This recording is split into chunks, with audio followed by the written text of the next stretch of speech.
have a homework assignment after we're done with this today. So we'll talk about the feminist revolution.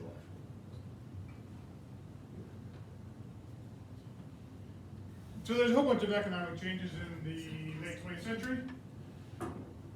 Every time that the countries went to war, the Civil War, World War I, World War II, women have stepped up and filled all these roles that men typically work at. And then as soon as the war is over, women are told to get in that kitchen and make me a sandwich. Okay? And it's BS, honestly. So, there's a handful of things that have happened in the last few years. One of them is the Equal Rights Amendment. Equal Rights Amendment was passed in 1972.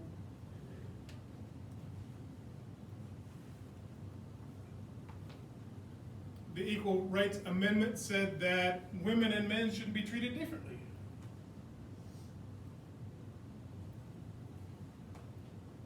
Up until it was passed, let's say you were teaching. Let's say you got pregnant. You got fired because we can't have you having a kid in front of the children. Would somebody think about the children? So a whole bunch of things happened.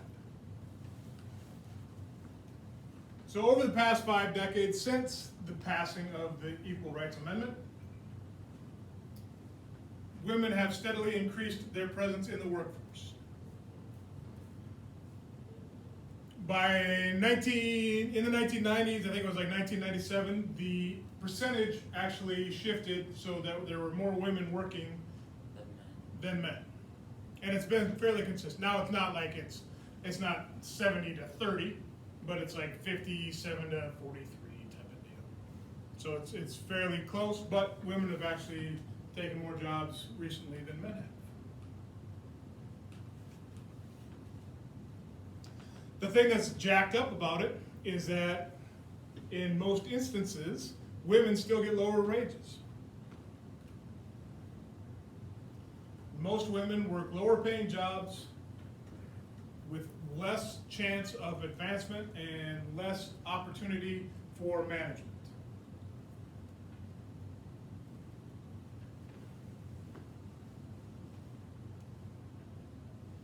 Some occupations are still low-paying occupations because they typically employ more females than males.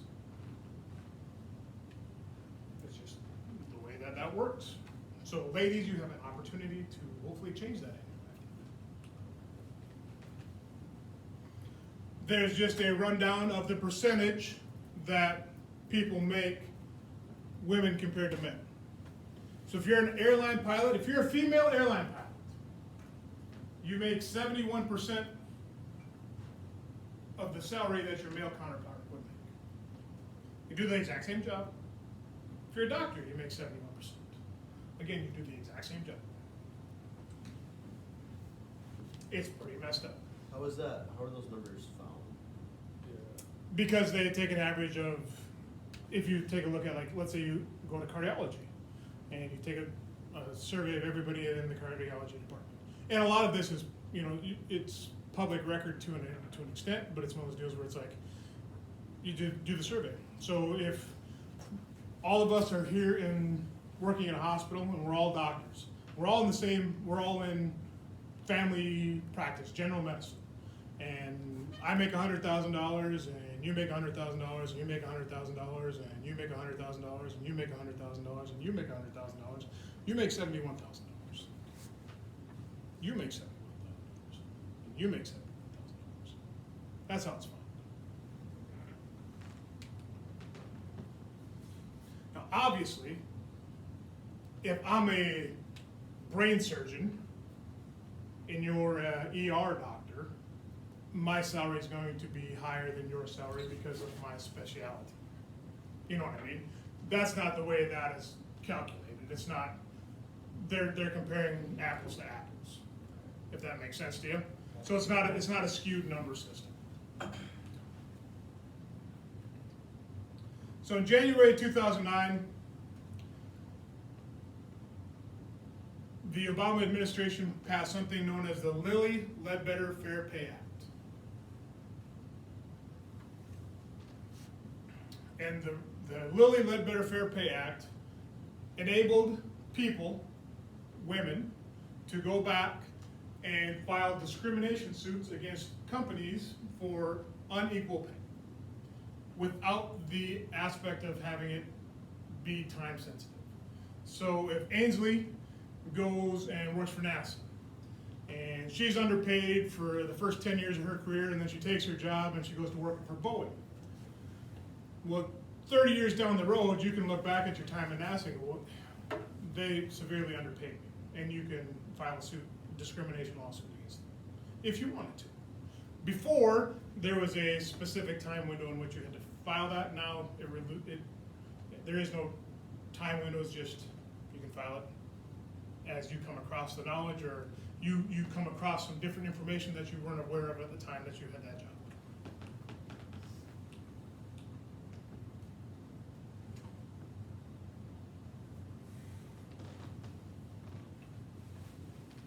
So women typically are more willing to favor government support for health and child care. They're typically more willing to give money to education, support job equality. And typically women are more vigilant in protecting abortion rights, which leads to more Democratic voters with women. Not all women. But if you take a look at the Democratic power structure in the Democratic Party, a lot of times it's women that are in places of authority and trying to drive that agenda. Not always.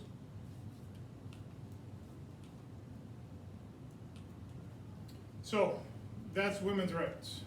The other thing that America is going to have to deal with is old people, because we're getting older. Not as old as Japan. Anybody have an idea what the median age in Japan is right now? By medium age, I mean the age of the average citizen alive in Japan right now. What would you guess? Lower. I was gonna say like 75. 71. So the average person in Japan is 71 years old.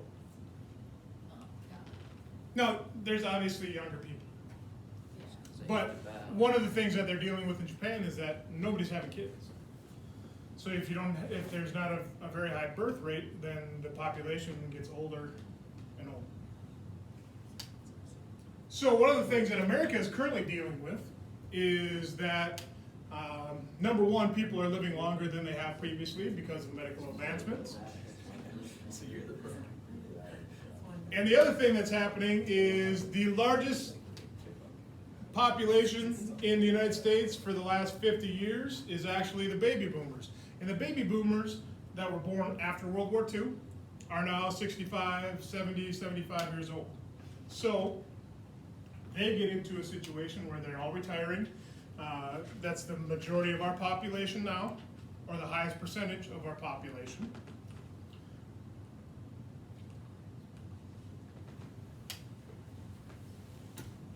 And so what happens is old people vote. Like, it's their job to vote. They really enjoy voting. So as the population gets older, they start voting on things that are important to them, like expanding Medicaid and Social Security and all these things. And their political concerns might not align with your political concerns. So my advice to you people, as you get to the age of 18, is go out and vote to make sure you have a voice.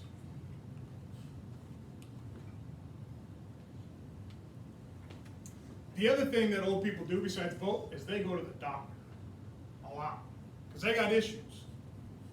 Because they're old. You're going to get there. So they spend a lot of money on healthcare. So our healthcare costs keep rising. Are you gonna say they go to bingo? They do go to bingo. They got a problem with bingo?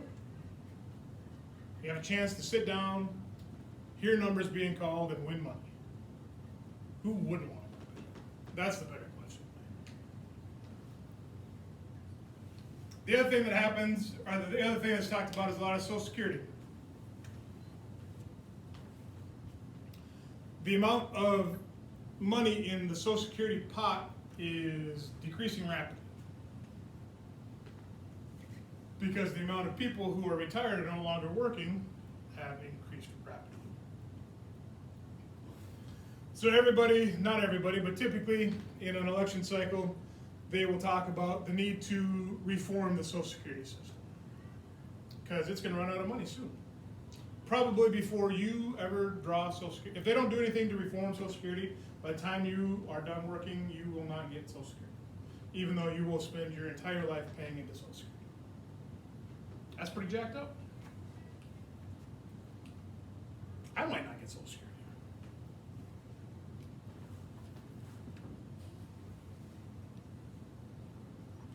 So you can see the difference.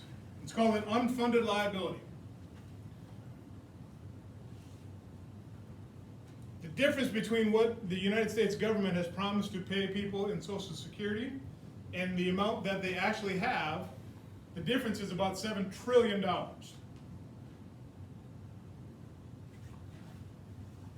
It's a lot of couch cushions, Lane. I don't think you're going to find $7 trillion in that couch. And the last thing we'll talk about is immigration.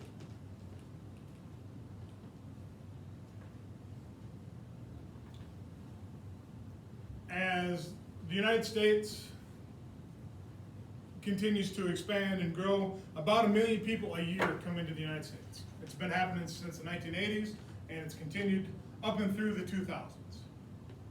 There's been different times where there's been less immigration, and there's been times when there's been more immigration, but it averages out to about 1 million people per year. The majority of our recent immigrants, so over the last 20 to 30 years, have been from Latin America. You can see the red is where the majority of our immigrants are coming from. Eastern Europe and Latin America. Now, as the immigrants come in, they're searching for economic stability. They're searching for a better life for their family. Most of the people that come in have few skills and little education. So one of the things that Donald Trump proposed when he ran for president is he said he wasn't anti-immigration. He wanted only the best of the best to be allowed immigration and then have a different process for some unskilled laborers. That was his proposal. It didn't go anywhere, but he wanted like doctors and lawyers and engineers and scientists and things like that to be able to come into the country unchecked basically, but have limits on unskilled and uneducated workers. What do you mean unchecked? So like if you were a doctor from Norway and you want to come to the United States, yep, you could become a citizen. You could expedite that process, if that makes sense to you. Yeah. Not necessarily unchecked. Yeah, I didn't think that was a good term for it. So. That's fine, and it probably wasn't the right term, but it's more of a, if you, like he had a set of criteria that it's like you could have this, and basically you could just become a United States citizen. You know, you still had to file the paperwork, so unchecked probably wasn't the right one. I apologize for that. And then have a different set of criteria for your less skilled and less educated people. There's where the majority of the immigration is. That's where the majority of the immigrants move to. And again, it's mainly Latinos from Mexico and Central America.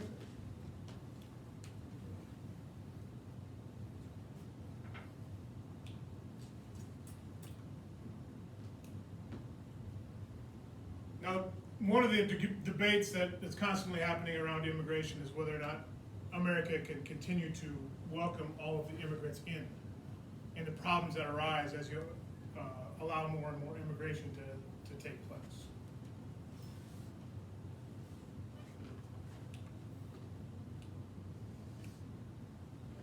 There's been a handful of different governmental decrees that have tried to control immigration.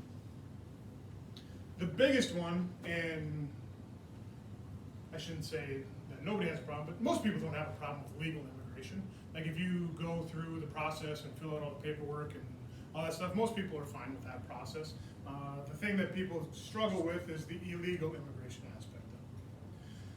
So it's one of those deals where if you're an illegal immigrant coming to the country, it's tough to penalize the person that's coming to the country because they just want the best for their family. But the reason they're coming to the country is because of an opportunity for a job. So it's the people that are actually hiring the illegal immigrants and paying the illegal immigrants that this Immigration Reform and Control Act attempted to curtail the immigration. Because realistically, if you're an illegal immigrant, you come to this country, you're coming to work, and if you don't have a job, you're probably going to end up going back to where your family is. Was the thought process.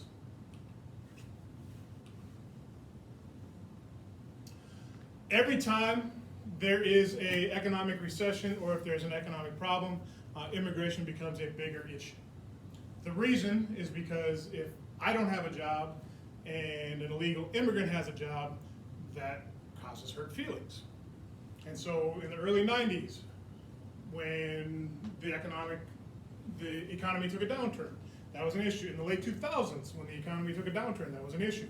During COVID, when the economy took a downturn, that was an issue. So it just kind of depends on, if the economy's going good and everybody's got a job, the unemployment rate's really low, then it's not as big of an issue typically. It is to some people, but typically across the country, it's not that big of an issue. As long as the economy is going good and everybody has a job, people seem less concerned about it. California has put in a handful of different things to try and stem the tide of illegal immigration. So California, the state of California, their legislative bodies has put in the ability to deny benefits to illegal immigrants. By denying benefits, that means public education, health care, things of that nature. The courts, the United States courts and the Court of Appeals have struck down those attempts by the state of California. Aside from Latinos, the other one is Asian Americans.